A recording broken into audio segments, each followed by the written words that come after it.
Hello, everyone. We are Team Who's On First, group of graduate students from Carlson School of Management. I am Akriti and I'm here with my team, Justin, Divyansh, and Ram. And we are here to present our analysis on trends in Major League Baseball attendance, which can be used to take informed business decisions.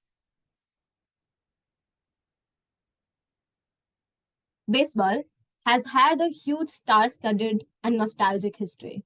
It has always been America's favorite pastime. But lately, baseball has been facing more competition than ever.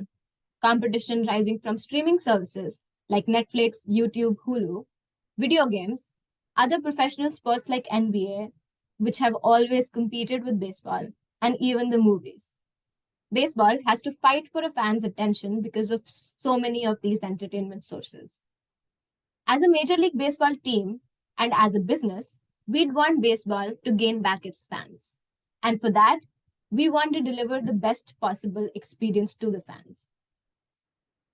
Knowing what affects attendance and what makes fans show up to the stadiums are big factors in taking informed decisions that can help deliver that best possible fan experience and thereby driving profitability for any Major League Baseball team. But how do we do that? Enter our solution. Our solution is a one-stop shop to help MLB organizers take informed business decisions. It comprises of two components, an interpretability component that defines what affects attendance and what drives attendance, and a predictive component, which estimates the expected attendance for games in upcoming season and within season. Both of these in tandem can be used to manage finances, drive profitability, and ultimately drive that and deliver the best possible fan experience. Our solution is data-driven. And to create this, we have used a whole lot of data. Our primary source of data are the game logs, which we use to engineer some new features like win records, team ranks, and others. We also have used data from external sources, like weather data provided by NOAA and DWD, holiday information from Federal Holiday List of the states, demographic and economic indicators like population, consumer price index, and unemployment rate from US Bureau of Labor Statistics. We also scraped the web for other MLB team information from sources like ESPN and the Baseball Cube. All of this data comes together in our solution to give us beautiful insights. Let's take a deeper dive into what our model can do. Thank you. So I'm going to be explaining some of the insights we found while developing interpretability and explainability models. First, I'm going to start with features that affect specifically the Minnesota Twins. And then we're going to broaden that out to across the division and finally across the entire MLB as a whole. So first, these are the top 6 factors influencing the Minnesota Twins attendance. Now, some of these seem pretty obvious, like whether the game is played on a holiday. But would you be able to rank all of these from the biggest to smallest impact? This is where our model provides insights. And so by quantifying the effect of each of these, we can see things like calendar features, like the month that the game is played in or the day of the week are the biggest driving factors for increasing attendance. And economic conditions, like the unemployment rate, have the biggest effect on drawing down attendance. Now, moving on to the division, we see that every division has different insights. First, in the AL Central, they are the most affected by when the game is played in the type of year. So warmer games played in June or August see bigger attendance, which makes sense given the fact that these states are the coldest in all the Major League Baseball teams. Another interesting insight we found is that across all divisions, the worst days to have a baseball game were Monday through Thursday, except in the AL West. This was the only division where having a game on Monday through Thursday didn't significantly draw down attendance. COVID was a big factor on attendance, but we didn't include the 2020 season in our modeling because it was such an outlier year. However, we wanted to capture its effect. So we created a COVID feature that was 0 prior to 2020, peaked in 2020, and then slowly decayed after. And this allowed us to see which divisions were still being impacted by COVID. And we see that the NL Central and AL East still haven't recovered from their pre-COVID levels.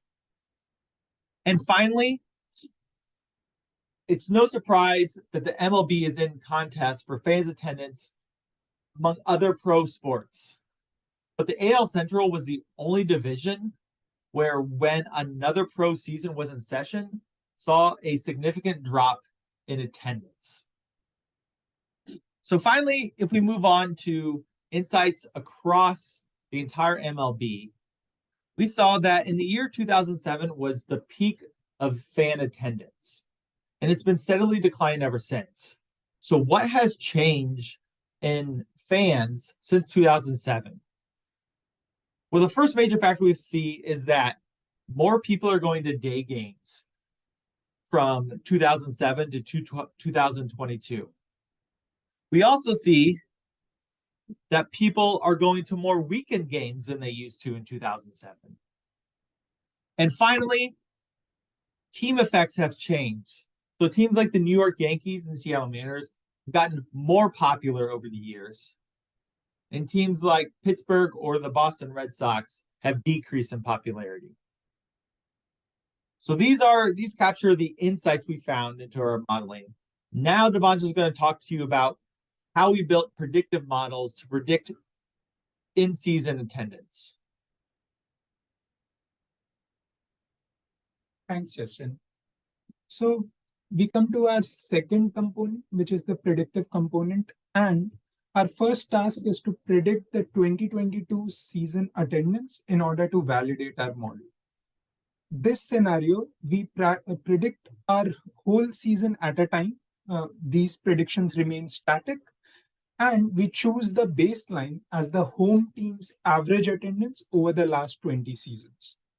The evaluation metric we used was the mean absolute error, which is the mean absolute error between the predicted and the actual attendance in 2022.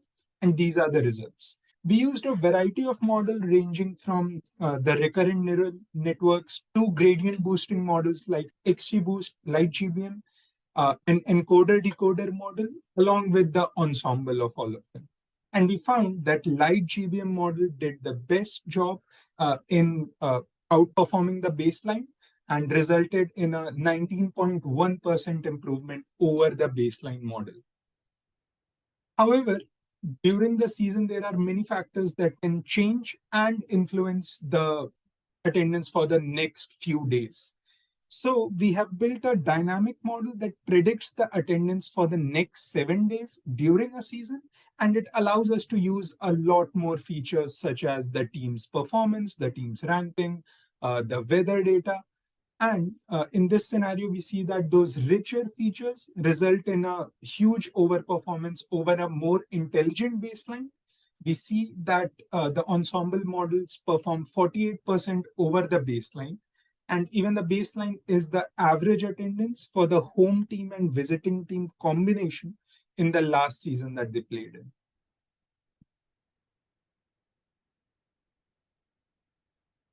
All right. Now that we looked at a few highlights of our insights, let's take a look at how our solution fits in to adding business value. Now, what we aim at doing is to help organizers of MLB take informed business decisions. As we saw, we have an interpretability model and an ensemble dynamic predictive model. So in tandem, these can be used to make various business decisions, such as operational decisions like staffing, or sales and revenue decisions like promotions, and financial and strategic decisions like budgeting. I would like to take a couple of examples to show how this could be done. All right, this is an interesting one. So the chart on the left shows the percentage attendance on specific US federal holidays. Attendance is on average high for holidays in general, as we saw earlier. But I want to focus on the last bar towards the right, the red bar, with low attendance. This is the Independence Day observed, and it usually occurs during a Friday or a Monday, indicating long weekends. It could be that fans prefer to go out of station or visit family far away during these long weekends. So, equipped with this knowledge and the predictions from the model, what can we do? One, for example, optimizing number of concession stands and staffing requirements on these holidays, or a potential special event placement to attract more people and to encourage them to stay back for the game. And personally, I would stay back if Beyonce performed on a long weekend. But on a serious note, we would we might think that we might be able to figure out where to have these special event placements, especially on a long weekend. But now with our model, we can quantify the impact, or we can actually know how much our revenue will increase if we do so. Now, on the other hand, from a marketing budget optimization lens, we may not want to spend too much on marketing games that are expected to get high attendance due to these attendance driving holidays.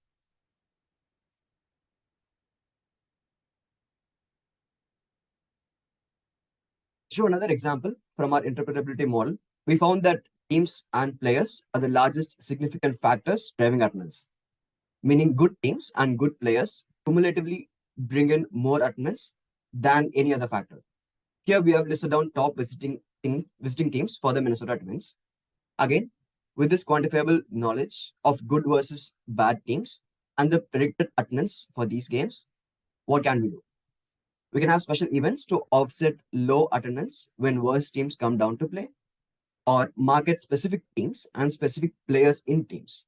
For example, even if a team doesn't do so well, if the players in the team are popular, we can leverage this effect to publicize the game. Now, with that, let's take a look at our schedule optimization for the Twins. Thanks, Ram. So now that we have our predictive model in place, we can also look into how to schedule a season best so that we can maximize attendance. Now, we only have a few factors that we actually have control over. The first one being on which dates should the Twins play? Should they play during August, or should they their schedule be more heavily inclined towards April? Or when should they play during the day? Should the majority of the games be day games, or should they be night games? And finally, when should they host certain opponents? So should they play the Yankees during a weekend in August, or should they rather opt for Houston Astros? So in order to account for all these features, we generated a huge number of combinations for them, given the certain constraints. So for the dates on which the Twins can play, we generated 10,000 combinations, keeping in mind that a maximum of 41 weekend games are only allowed.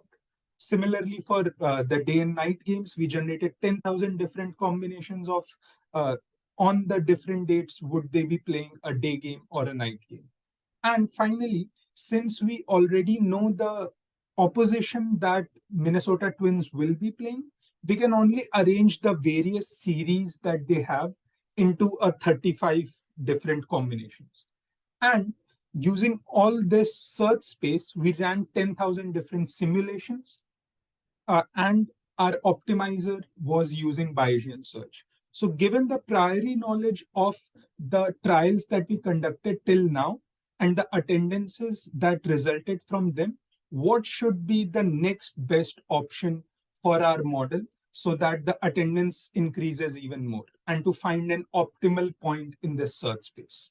And the optimal point that we find was a schedule that could potentially lift the attendance by 32% over the last year. But how does it do that? So the schedule is optimal due to three major reasons. First one being that it prioritizes the warm months from June to August, with 43% of the games being scheduled during these months. It also makes sense because oftentimes the teams are still in the contention for playoffs during June to August. But after that, there is an uncertainty of whether or not the team will make it to the playoffs.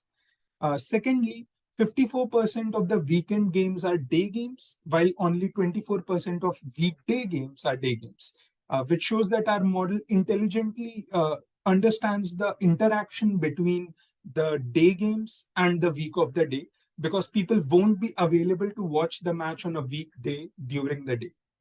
And finally, it understands that the big ticket teams would draw attendance regardless of whether they are being played on weekends or weekdays. So only 40% of the weekend games are the big ticket games, while 54% of the other teams play on a weekend. And overall, this helps us boost our attendance and bring more people. So let us conclude with a summary of all the solutions that we have looked into. So we should choose our solution firstly because it incorporates both interpretability and predictive models to not only give MLB and Minnesota Twins the direction of the decisions that they potentially make, but also quantify the effect of those decisions and drive high attendance using them. Secondly, our predictive models and optimizer use state-of-the-art methods, and they are reliable because they perform 19% better between seasons and 48% better dynamically. And this can help us reliably predict what would be the optimal schedule, which eventually could help them boost their attendance by 32% and make more people come to the baseball games and fall in love with baseball again. We would like to extend a special thanks to our faculty advisor, Professor Mochin Yang, and our communications advisor, Lee Thomas, for their consultation on this specific project and throughout our graduate journey. Thanks a lot for your time today to go through our presentation and solution. We're a team of business analytics students graduating this summer in May. Please feel free to reach out to us if you'd like to talk more about our solution or talk about analytics in general. We would be happy to chat. Our contact information is on the slide, and we would love to hear about your analytics journey and any opportunities that you may have for us. Thanks again. Have a great day.